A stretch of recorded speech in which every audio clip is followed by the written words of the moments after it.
The following podcast contains real reviews and the ridiculous reactions of two would-be oracles of the internet. The opinions expressed and presented are mere musings, so please humor their hijinks with a laugh and not by taking anything they say seriously. Seriously.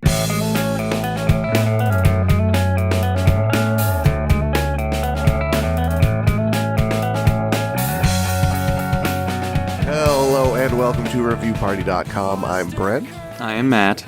And today we have an episode of a podcast for you. What's in it? Comedy, internet reviews, barbecue sauce, bacon strips, epic mealtime style. No, actually, we look at internet reviews and then we talk about them. Yeah, this is something that has staying power. I mean, there is way more hours of review party content than epic mealtime content on the internet, I imagine. That's got to count for something. By now? Yeah, hey, look at us go. Look at us go. Yeah, they're doing 7-minute cheapies. First 5 minutes is them just harassing some poor French-Canadian drive-thru worker.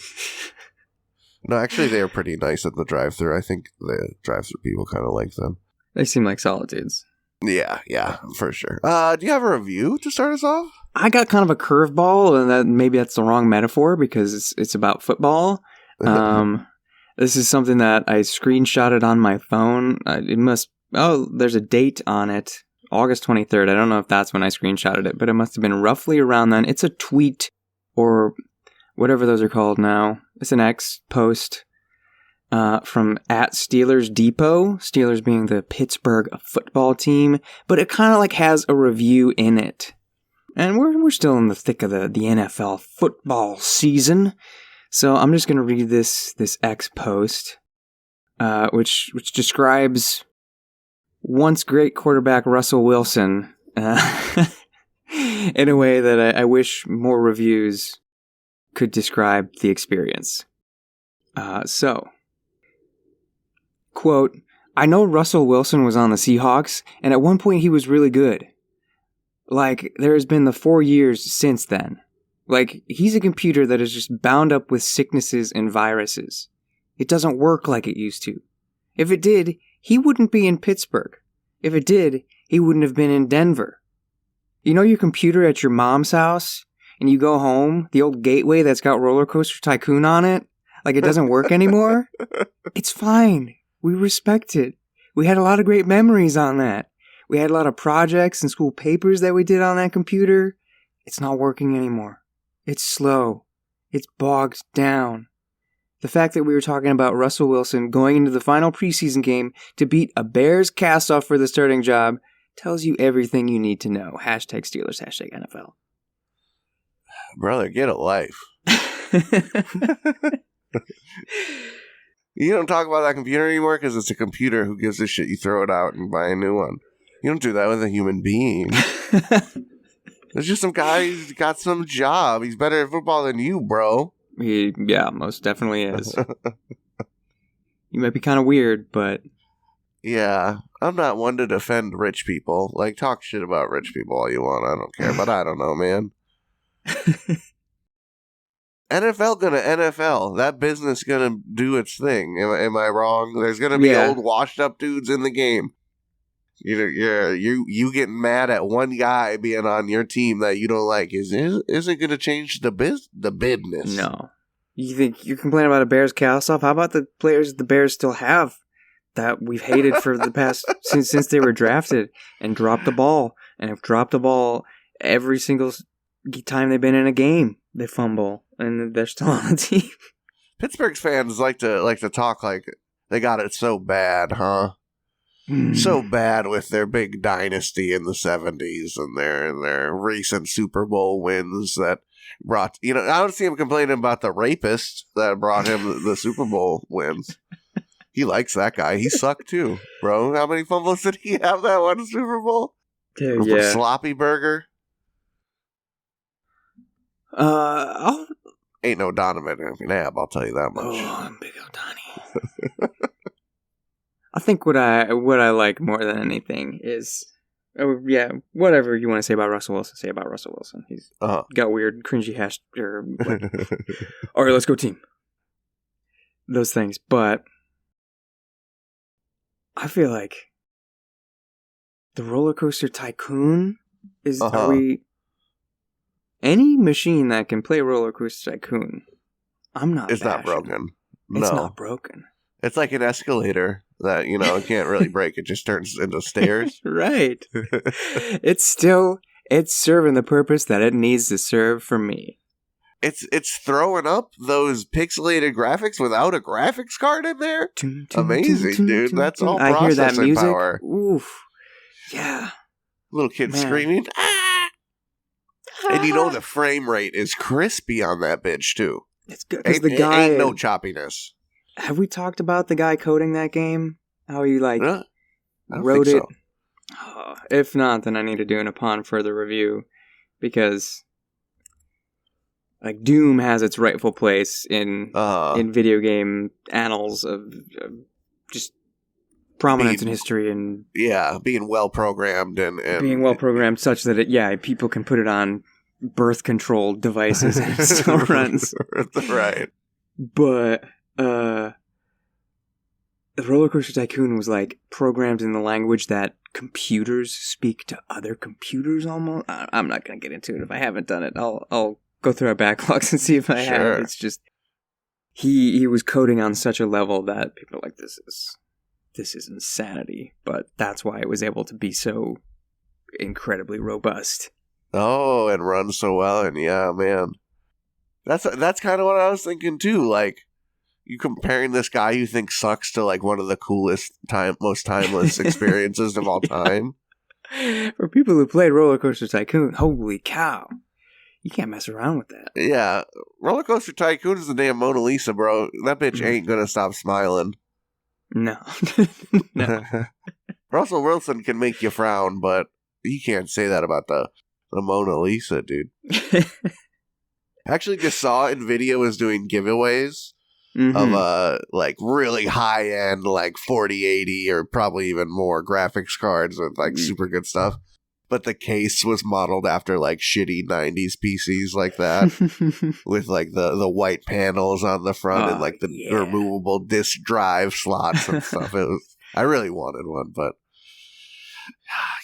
giveaways ain't so easy to win these days. Let's complain about that. I have a review. I'll just jump into this one with some meat on its bones. Why the heck not? Why the stink not? We have ourselves a review submitted by Benjamin McQuiggan. Thank you, Ben. Ooh, thank you, Ben. My man was looking at some shredders, I think, because we got an Amazon review for Brother HL L6210DWT Business monochrome laser printer with dual paper trays, wireless networking, advanced security features. It's a printer, not a shredder. I got ahead of myself. That's okay. I was shredders. What the? Oh. I thought it was something cooler. Yeah. No, it's unfortunately just regular amounts of cool. I don't know. If you're an office manager, you might think this thing's cool. Yeah, for sure. Undisclosed. Come on, Amazon users. They title it Runaway, Runaway. They write, I bought this printer to replace a Brother HL5170DN unit that was taken out with a lightning surge. Whoa. I love that printer for its quality, features, and reliability. When I had to replace it, the HL L6200DW seemed like a great option with all the same features and more. I don't print that much, so the printer was put online, tested, okay, and used sparingly for 3 to 4 months. That's when the print quality issue first raided its ugly head. I hope that's a fat finger, because that's a wild typo. Printed output on recommended paper using the Brother supplied toner cartridges started leaving horrible streaks all over the pages. I opened the printer to see what the problem was and found loose toner everywhere. We're talking industrial waste site here, and there was so much loose toner all over the place. I had to access a special vacuum made for cleaning up laser printers, a very small micron filter, and cleaned it all up and pulling out the toner and the drum assembly, cleaning them thoroughly per procedures on the Brother support site. After putting the printer back online, I got maybe 10 sheets printed before we were back to the same problem. I called brother support and explained the situation, and they suspected a bad toner cartridge or drum. Since the warranty for all consumables with the printer is 90 days and I was past the time period, they were reluctant to help at all. After a little discussion with the second line manager, they eventually agreed to send me a replacement for the toner cartridge. I was happy with this, and I was still a brother fan, and I figured I got a lemon toner cartridge with the printer. Stuff happens. Lemon toner cartridge? Got some scratch and sniff ink. The toner cartridge arrives in a couple days as promised, and I cleaned up the industrial waste site yet again inside the printer, cleaned the drum again, and put it all back online. All was well, and I was a happy brother customer for about a week. Here comes the toner smears all over the pages again. Same exact issues before. Open the printer, back up, you guessed it. Toner all over the place! That was when I started searching online for others with similar experience with the printer and found lots of folks had toner issues as well. Bonus paper handling issues that I had yet to experience. It appears that there's about a 50-50 chance you either get a good printer that works properly or you get the printers that have these type of problems. It makes a person wonder if these are built at multiple locations and some sites have quality issues, or if some printers work well out of the box for longer periods than others. In the home stretch. At this point, I had lost all faith in Brother and their printers and decided to cut my losses and move on. Next step with Brother would have been a new drum, and it made more sense for me to take that money and move on to something else. I went with a comparable HP printer and had no issues at all. The experience with the new HP printer reminded me that I had with my original Brother HL517ODN.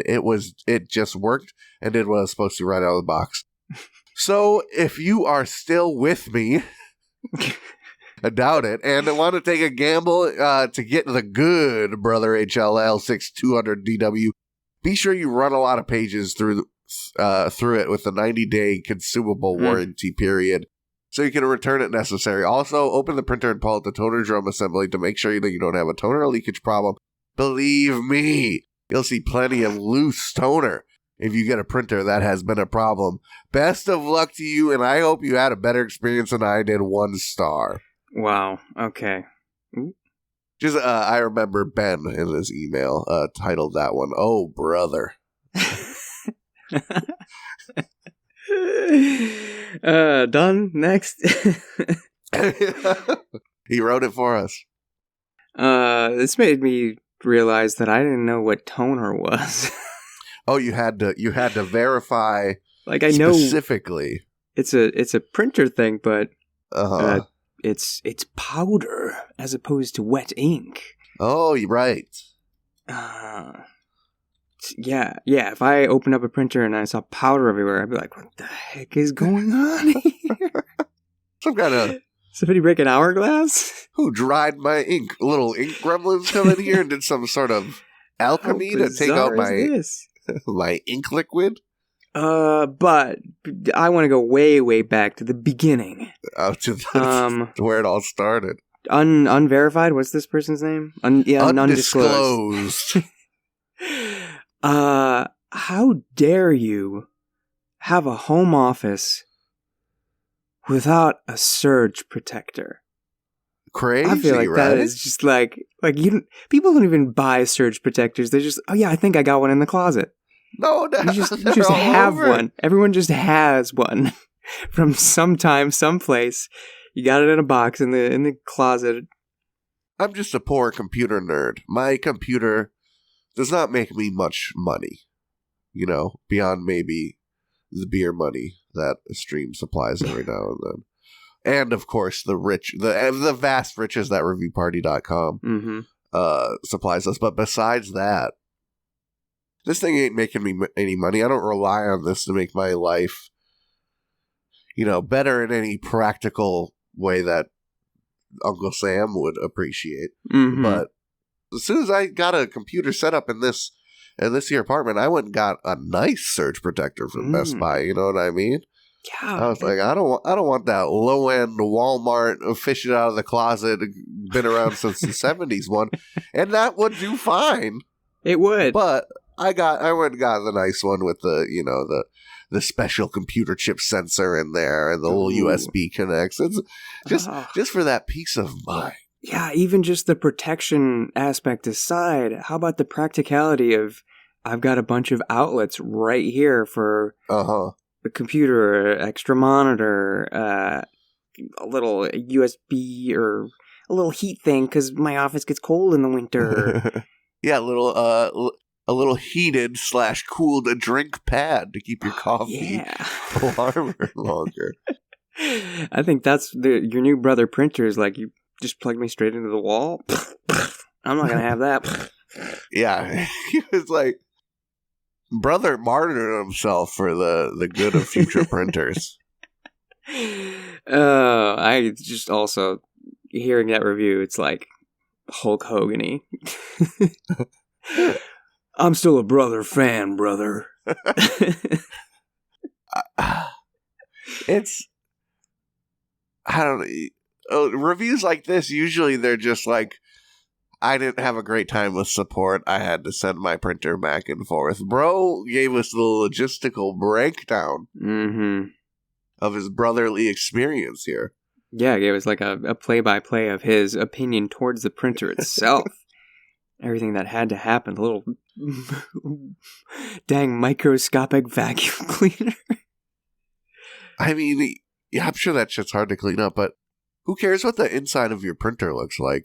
As long as it runs. It's a run-in, bro. This is like a roller coaster tycoon hater type, I think.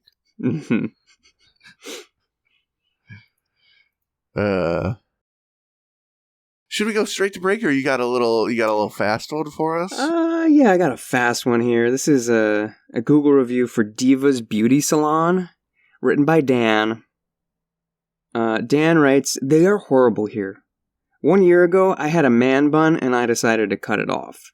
New year, new me, you know? So I walk in and I see a girl tatted with a drawing of hair clippers. I was like, this girl looks like she knows how to cut hair. Nope. A lawnmower would have cut my hair better than her. 1 star. It is a very, you are more vulnerable in your life very often than sitting in that seat. Yeah, than sitting in that haircut seat and giving it away. Yeah, I almost have anxiety about it. You're being so trusting. Yeah. It's like any other body modification, like insurance is involved. Someone has a PhD, you know? Maybe not for piercings, that's just Janet down at Claire's, but for anything beyond that, you know, getting your calluses buzzed off of your feet. You gotta go see a foot doctor. Bro's got a fucking doctor. Gotta be careful down there, yeah. Yeah, jeez. But this haircut stuff is, you know, Luann from Hank Hill is out there just doing her thing. Yeah, and this guy got baited. He's like, oh, she's got a tattoo of hair clippers. It must be. Can't judge a book by the cover. Anybody can get anything tattooed on themselves. What if I get a tattoo of, like, me planting a flag in the moon? You gonna trust me with your rocket ship? Yes. I mean, more than I would trust me, I guess. Someone without a tattoo of the moon landing. Right. If we're deciding who's going to fly the rocket ship here, I guess, you know, it's not the worst credential. And if the tattoo looked good, I mean, she's got a good judge in tattoo artist. You figured she'd have a good judge in haircut. But you never know. I asked for a fade once. I thought the most sort of, you know, a buzz cut with a little fade on the side. I thought the most basic. Yeah, the tapered fade is the most basic of male haircut techniques. It's been around a while. I walked out looking like a Slim Shady stand-up era Eminem pre-bleach. You know what I'm saying? Oh, okay. It's just the fucking straight dome. Ugh.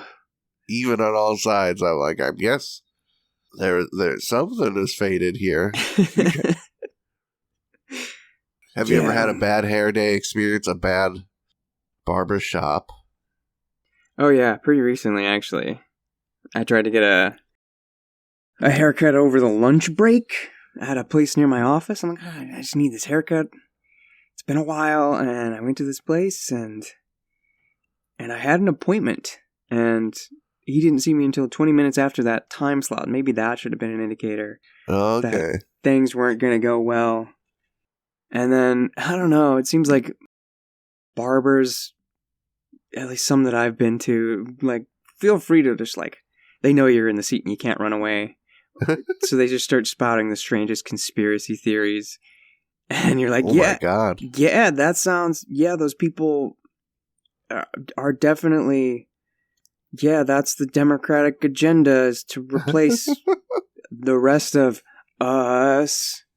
Yeah, that's what they're gearing up to do. You got scissors at my temple, so I'm going to say, yeah, interesting. And then, it was done, and I was like, this is a weird haircut. It's like short on the left side and still hanging over on the right side. Oh, no. Just like drooping down. I don't know what's going on. And then I went to like a Great Clips the next day, and she was like, I don't know what he was doing. Maybe you're supposed to like push this back here behind the ear. I'm like, that's weird because it's not something I do, and it's not something he said I should do to style it. I'm like, don't take any more off because I want to keep some of the length. And she's like, well, blah, blah, blah, blah. I'm going to balance it out. I'm like, you're taking too much off still. And then a few months passed, and I went to my regular person, and it was like the best haircut I've ever had. I was like, that's why I go to you. You got to find that person. Again. You never know. Walking into one of those weird dude haircut places where there's like sports on the TV. Mm-hmm. And like it's only hot ladies that give you haircuts. Right. I trust those the least. Yeah, I don't think they're invested in how I look. All right, me and Matt are going to go get a haircut. Yeah. We'll be right back. Probably not.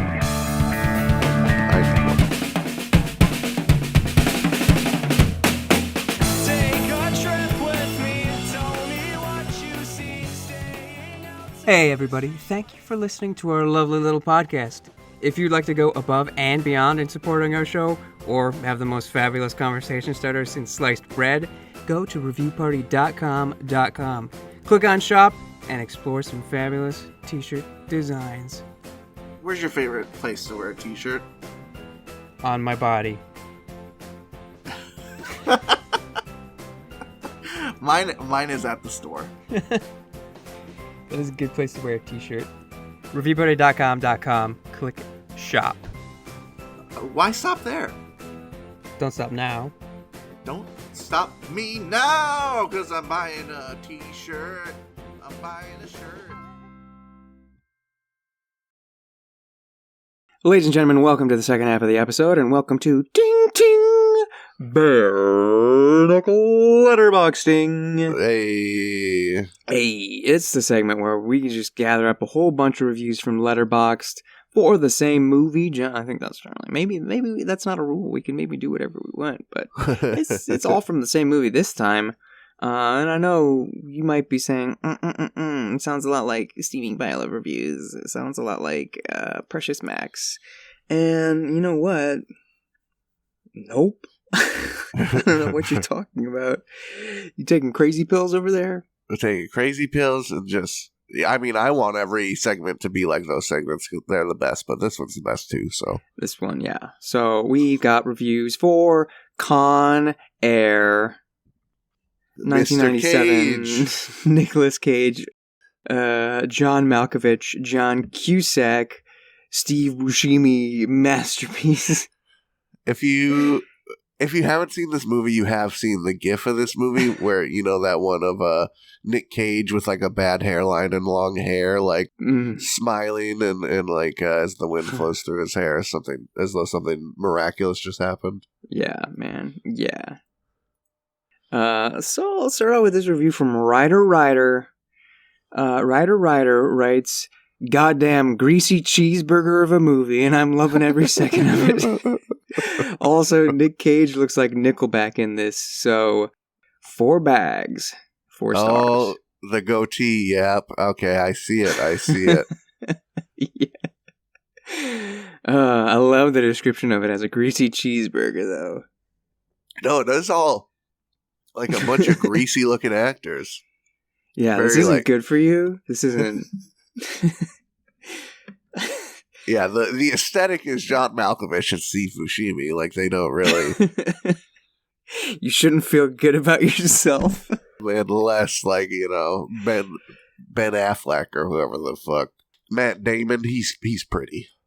Oh yeah, Matt Damon's got young Matt Damon. Here is a review from Hurricane. They write, "That was pretty insane, but damn, David Buscemi scared the hell out of me in that one. 4 stars." And it's just like, how does somebody not know Steve Buscemi's name? That's crazy. Haven't you seen Adam Sandler movies, man? Don't you? Yeah, haven't you seen Mr. Deeds? What is? Who the hell? Oh, and Billy Madison. He's the serial killer guy. Yeah, the dude that like had a list of bullies he was gonna kill, and like Billy Madison was calling all the people he wronged and like apologizing. And he crosses off his name and stuff. Yeah, they don't make him like that anymore, man. They don't. That was such a dang. That scene had like gravity to it. Yeah. He sits and think. I mean, they got Steve Buscemi. Like, I don't know. Is he Oscar winner? If not, he's like a legend. Yeah, Steve Buscemi. He's done some stuff. Get this man. Being Crazy Eyes. He should get an Oscar for fucking what's the movie with the dude in it? Oh, The Big Lebowski? Yeah, he should get an Oscar for his Big Lebowski performance. I gotta watch that again.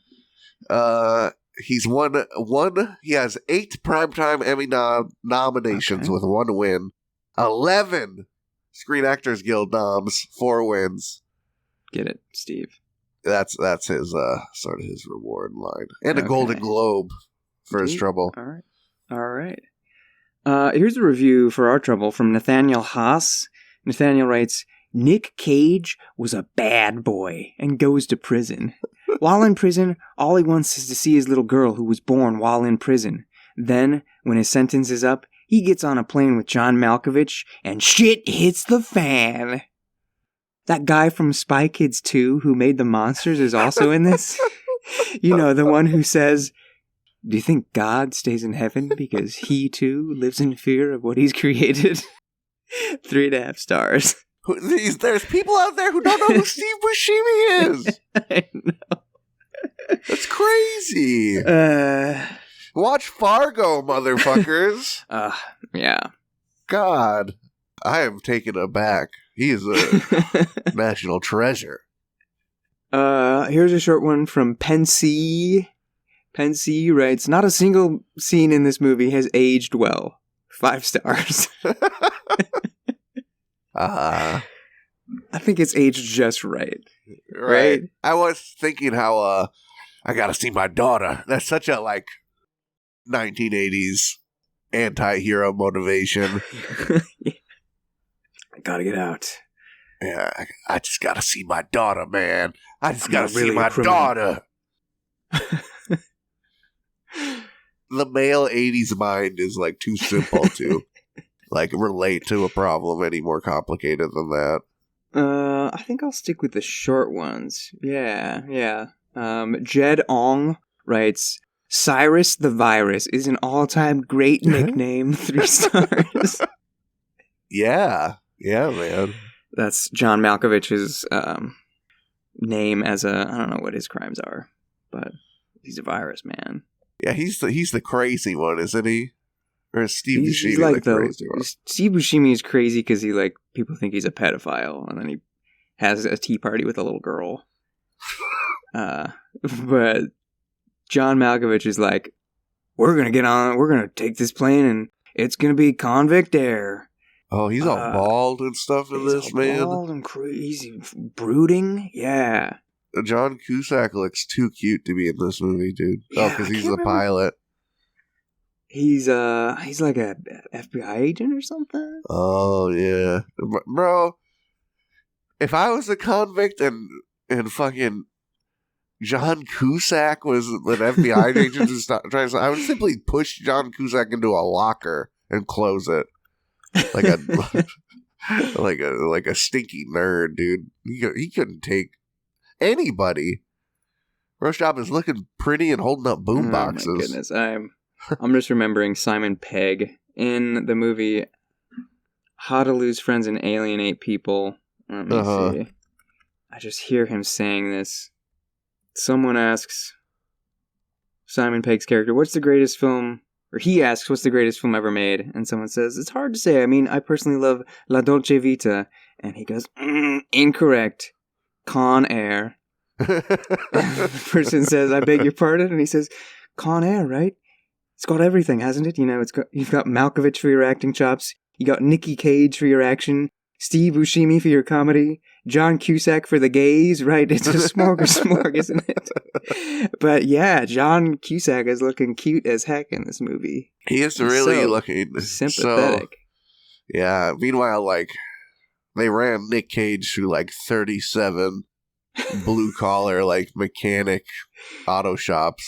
The grease in the hair is crazy, bro. It is insane. Anyway. Yeah. Do we want to end on a shorty or end? I'll do this shorty because it's super short. Sure. This is a quote from the movie Sigh. ... Onara. Because his name's Sigh. Somebody just, I don't know.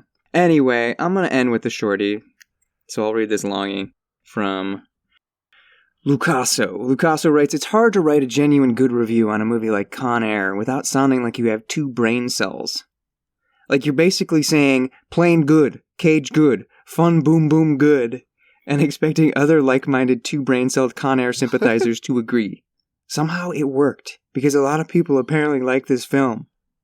Con Air is definitely the most action movie I've ever seen in my life. Editing faster than the speed of sound, more explosions than, shockingly, Blues Brothers, and Nick Cage being Nick Cage. I mean, it's not the perfect action flick, but it's really hard to not have fun while watching it. And boy oh boy, did I have freaking fun. The song isn't that good. Stop giving Diane Warren things. If you weren't already convinced on how iconic this movie is, my dad got home from work like 20 minutes before he ended, looked at the screen for 2 seconds and said, Con Air? He and I both knew it. It was freaking Con Air. 3 stars. I think like enjoyment of most artistic mediums, music and movies and video games, whatever. Mm-hmm. There's a very common bell curve of sort of your getting into it and enjoying it. Mm-hmm. So at the bottom is, wow, plain good, explosion good, Nick Cage good. And then you go to the top of the bell curve and are like, the editing was subpar, but the cinematography was made up for it. And then you go, to true enlightenment, the other side of the bell curve, which is actually explosion good, Nick Cage good. Yeah. My litmus test is the dad walk in and stop. It's got legs. Yeah, if it, man. We got Raiders of the Lost Ark. We have this, don't we? Yeah, but it's on. You sort of watch. Yeah. It's gonna be with the disappearing. I guess like the ability, the variety of movies that like streaming you can watch makes it different. But we're losing something in those like movies that are always on TV all the time, and you just like watch them in bits and pieces. Like. Yep. I've never sat down and seen all of Rush Hour 2, but I've watched Rush Hour 2 cumulatively 37 times. Yeah, Raiders of the Lost Ark for sure. Whatever that, what's that Harrison Ford one where he's the president, Air Force One? That's one I was just like, okay, I'll watch 10 minutes here. Independence Day with Will Smith. The Fugitive. And then there's like the bad version of that, or like, oh god, this is on again, like Joe Dirt. Yeah. TBS is playing Joe Dirt again. TBS, this is the 5th time you played Joe Dirt, I think, today. Cool off. Roll it again. I do not want to see the ketchup on the turd meteor French fry joke again. I just don't want to see it. Maybe if we're about to see the scene where they talk about the fireworks, I'll watch that. Yeah, I'll watch that clip. Scene. And then we're moving on. We're seeing what ABC Family's got on. Mm-hmm. All right, I got one more Con Air review from Sean the Nugget. Sean writes, "This movie got an ass that won't quit. 4 stars." I don't know what he means, but I do not disagree. Unless that's a line from the movie, but yeah, I kind of get the vibe.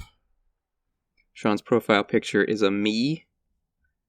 Let me see if I can send you this horrifying little me. Me's do love ass. Yeah, this me certainly looks like it'd get in there. Ooh. How's that hit you? Little tomato man. Yeah. Little duck dude. Does look like a Duckburg background character. Mm-hmm. But hey, thanks for Letterbox. Yeah. I gotta nurse this shiner. Cut me, Mick. Oof. Let's finish the Halloween. This post-holiday episode has not had a lot of Halloween leftovers. Yeah, I've been leaning against it. And I'll fix it for us. Okay. The Trolli. This is an Amazon review for Trolli Electric Crawlers Candy, 6.3 ounce bag. This is the like electric sour version of the classic. Oh, yeah. It's alleged the flavor marketing flavor text says 2 flavors zapped together, which in my mind is gummy worm standard. Yeah. But take it from me, these are some bitchin' gummy worms if you want some sour candy. But we're not here to take it from me, are we? Mm-mm. From Black Queen Mars, she writes, "Too squishy and I did not like the taste. When the gummy worms came, they were pretty squishy and warm, which makes sense because it was hot outside. But when I tasted them, they were not very good. I do enjoy regular Trolli." She spells it like a regular trolley. She spells it like the train car. These ones just did not hit. They were going for a tropical flavor, but the flavor was artificial tasting and not in a good way. Along with the ones that have gooey stuff in the middle, I will not be buying this flavor again. I did not eat all the gummy worms, though. However, because I bought them and there was nobody else to eat them, I had to go along and eat the subpar gummy worms or waste them. So I chose to eat them. They're not horrible. If someone gave it to me for free and I was hungry, I would eat it, but I would never spend money on these again. 2 stars. Yeah, I don't know. Tropical worms. I think I would kind of dig it. I'm saying, what else do you want out of your gummy worm than some tropical flavor? I don't know what she's so afraid of. It kind of sounded like she was starting to like them by the end of the review. Yeah, like I would eat them if somebody gave them to me and I was hungry. Okay, how many? If I was hungry, someone gave them to me and I ate the whole pack in 10 minutes, but I hate them. How much did these things really cost? This sort of thing. Oh, these bad boys are $2.49. How much money are you wasting to throw away a half a pack of gummy worms if you don't like the flavor? It's not $2.50, bro. You don't need that sugar. Yeah. If you're gonna have candy, enjoy it. Come on. Sometimes I buy something and it's like, Jesus, that was an hour of work. I've never bought anything for $2.50 and been like, that was 10% of an hour of work. Down the drain.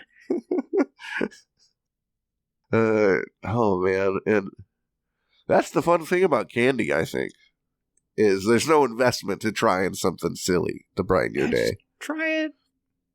Dessert or something. You're at a buffet and there's some dessert. And you're like, wow, okay. This isn't good. don't eat any more of it. You don't need to, just because you paid for something. Don't shove sugar down your throat. It doesn't taste good. And there's no one in your life who you could be like, you want to try these? Yeah, that's a sad existence.